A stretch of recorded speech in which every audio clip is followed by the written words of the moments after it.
दोस्तों, आज कामयाबी का सेहरा हमास और फ़लस्तीन के सच क्या है। ईरान के एटमी साइंसदान मोहसिन फ़खरीज़ादा को शहीद करने वाले आज मातम कर रहे हैं।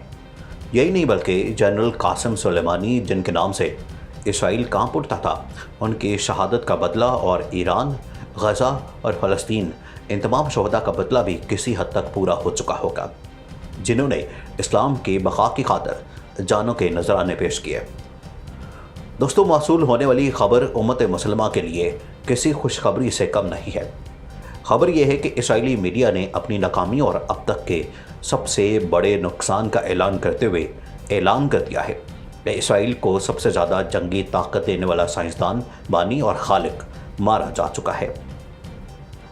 इस खबर की तस्दीक होते ही यहूदियों ने मातम शुरू कर दिया है, क्योंकि सर से ऐसे शख्स का साया उठ जाना जिसकी वजह से इसराइल मुसलमानों के साथ हालत जंग में था, कोई छोटी बात नहीं होती। दोस्तों, हमास ने इस सब में क्या किरदार अदा किया और इस सब मौत का जिम्मेदार किसको कहा जा रहा है, इस बात का दौरानिए को जंगबंदी के साथ क्यों मुंसलिक किया जा रहा है। वीडियो की तफसील में जाने से कबल आपको बताते चलें कि इस खबर की तमाम तर मुस्तनद ज़राए का स्क्रीनशॉट वीडियो के आखिर में आप देख सकते हैं। इस टॉपिक का आगाज़ करने से पहले नए आने वाले दोस्तों से गुजारिश है कि हमारे चैनल को सब्सक्राइब कर लें। दोस्तों, अगर ये कहा जाए कि हमास और फ़लस्तीन का नाम निशान मिटाने की बातें करने वाला इसराइल आज यतीम हो चुका है तो गलत ना होगा। हमास ऐसा शिकार खेलने का अहल था कि इसराइल को भी मालूम ना था। ईरान की आला शख्सियात को शहीद करने के बाद इसराइल ताकत का जो लोहा मनवाने की कोशिश कर रहा था, आज वो सब कुछ राख का ढेर बच चुका है। दोस्तों, खबर है कि इसराइल के अका सिटी के होटल में सेहूनी हुकूमत के एरोस्पेस इदारे के साबिक सरबराह की मौत वाक़ई हो गई है। वो 4 हफ्ते कबल अका शहर में शदीद ज़ख्मी हो गए थे। इस खबर की तस्दीक करते हुए फारस न्यूज़ ने बताया कि एक सेहूनी वेबसाइट ने इंकशाफ किया है कि आबी हरवियोन अका सिटी में एक होटल में क्याम पसीर थे, जहाँ वो सेहूनी जारियत के ख़िलाफ़ फ़लस्तीनियों के एहतजाजी मुजाहरे के दौरान शदीद ज़ख्मी हो गए थे। बाज़ न्यूज़ एजेंसियों ने अका सिटी में वाक़े होटल अफंदी में आतिश ज़दगी के दौरान सेहूनी हुकूमत की और अहम शख्सियात के शदीद तौर पर ज़ख्मी होने की खबरों की तस्दीक की है। इसराइली मीडिया यरूशलेम पोस्ट के मुताबिक अबी हरवियोन की उम्र 84 बरस थी और वो सेहूनी हुकूमत की एयर स्पेस और मिसाइल टेक्नोलॉजी के खालिक समझे जाते थे। उन्होंने खुद साख्ता सेहूनी रियासत के जदीद हथियार बनाने में पत्र दी। शवीट खलाई रॉकेट और हॉक दिफाई सिस्टम की तैयारी को अभी का कारनामा शुमार किया जाता है। दोस्तों, ईरान की वजारत ख़ारजा के तर्जुमान ने कहा कि दुनिया सेहूनी हुकूमत के मज़ालिम को कभी फरामोश नहीं करेगी और इसराइल का यौम हिसाब आने वाला है। हालिया 12 रोज़ा जंग में गासिब सेहूनी हुकूमत की बमबारी में शहीद होने वाले फ़लस्तीनी बच्चों की एक मुख्तसर वीडियो शेयर करते हुए ईरान की वजारत ख़ारजा के तर्जुमान ने अपने ट्वीट में लिखा कि इसराइली वज़ीर-ए-आज़म नेतन्याहू अपने इक़्तिदार के आखिरी अय्याम में भी फ़लस्तीनियों का खून बहाने से बाज नहीं आ रहे।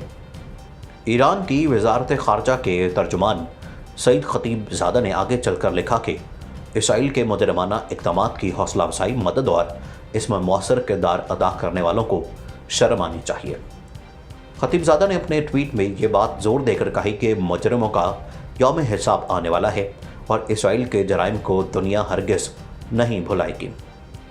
काबिल ज़िक्र है कि गासिब सेहूनी हुकूमत ने 10 मई को फ़लस्तीनियों के ख़िलाफ़ वहशियाना जंग का आगाज़ किया था, जिसके दौरान 67 बच्चों, 39 ख़वातीन और 17 ज़ईफ़ुल उम्र अफराद समेत 248 फ़लस्तीनी शहीद और 1910 ज़ख्मी हो गए थे। दोस्तों, फ़लस्तीन से मौसूल खबरें बताती हैं कि गज़ा के कुर्ब जवार में बसी नाजायज़ सेहूनी बस्तियों में वसी पैमाने पर आतिशज़दगी के वाक़यात पेश आए हैं।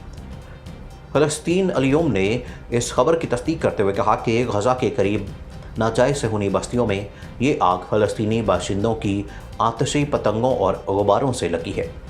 इतलात ये भी हैं कि गज़ा के करीब फ़लस्तीनी ज़मीनों पर कब्ज़ा करके वहाँ रह रहे बाज़ सेहूनी आतिशी पतंगों और गुब्बारों से तंग आकर इलाके से कूच कर जाने पर मजबूर हो गए हैं।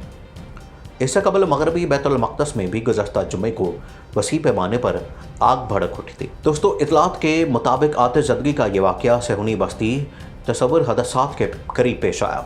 काबिल ज़िक्र है कि पीर तक मसल्लह सेहूनी दहशतगर्दों की मसलसल जारियत और मुजरमाना इक़दामात का मुकाबला करने और उन्हें लगाम देने के मकसद से फ़लस्तीनी नौजवान हर मुमकिन शक्ल में जवाबी कार्रवाइयाँ करते हैं, जिनमें संग बरानी के अलावा गुलेल, दस्ती बम और आतशी गुब्बारों और पतंगों का इस्तेमाल भी शामिल है।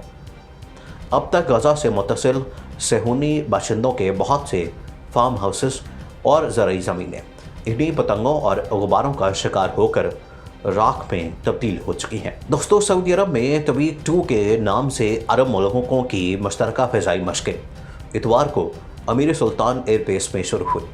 इस मौके पर मेजर जनरल मोहसिन अल ज़हरानी और मशक़ों में शामिल अरब ममालिक के वफूद के सरबराह मौजूद थे। फ़िज़ाई मशक़ों में सल्तनत ओमान, मुत्तहिदा अरब अमारात, उर्दन और मिस्र के फ़िज़ाई दस्ते शरीक हैं, जबकि कुवैत और बहरीन मुबस्सर के तौर पर हिस्सा ले रहे हैं। मशक़ें 2 हफ्ते तक जारी रहेंगी। इनका मकसद आला मेयार की इस्तेदाद पैदा करना और फ़िज़ाई ऑपरेशनों में मुकम्मल यकजहती और भरपूर ताउन का माहौल पैदा करना है। मशक़ों के कमांडर मोहम्मद सुफियान ने कहा कि बरादर अरब ममालिक की शिरकत से होने वाली फ़िज़ाई मशक़ें मुख्तलिफ़ मराहिल में नाफिज़ होंगी। मशक़ों के अहम अज्जा मनसूबाबंदी, फ़िज़ाई परवाज़ें, फ़ौजी ऑपरेशन और ट्रेनिंग के मेयार को बुलंद करना, हमलावर जहाज़ों को गिराने के तरीके अपनाना और शरीक दस्तों के दरमियान मुसाबकत के जज्बे को परवान चढ़ाना शामिल है। फारस न्यूज़ एजेंसी ने इंकशाफ किया है कि अगा सिटी में एक होटल में आबी क़याम पज़ीर थे और वहाँ पर शदीद ज़ख्मी हालत में मौजूद थे। सेहूनी जारियत के ख़िलाफ़ फ़लस्तीनियों के एहतजाजी मुजाहरे के दौरान वो शदीद ज़ख्मी हो गए थे और ज़ख्मी हालत में इनको यहाँ पर मुंतकिल किया गया था। बाज़ न्यूज़ एजेंसियों ने अका सिटी में वाक़े होटल अफंदी में आग के दौरान सेहूनी हुकूमत की और अहम शख्सियात के शदीद तौर पर ज़ख्मी होने की खबरों की तस्दीक कर दी है। इसराइली मीडिया यरूशलेम पोस्ट के मुताबिक अभी की उम्र 84 बरस थी और वह सेहूनी हुकूमत की एरोस्पेस और मिसाइल टेक्नोलॉजी के खालिक और बानी समझे जाते थे, जिसकी वजह से इसराइल में सोग और मातम का समा है। नाज़रीन, मज़ीद ऐसी वीडियोस देखने के लिए हमारा YouTube चैनल सब्सक्राइब कर लें।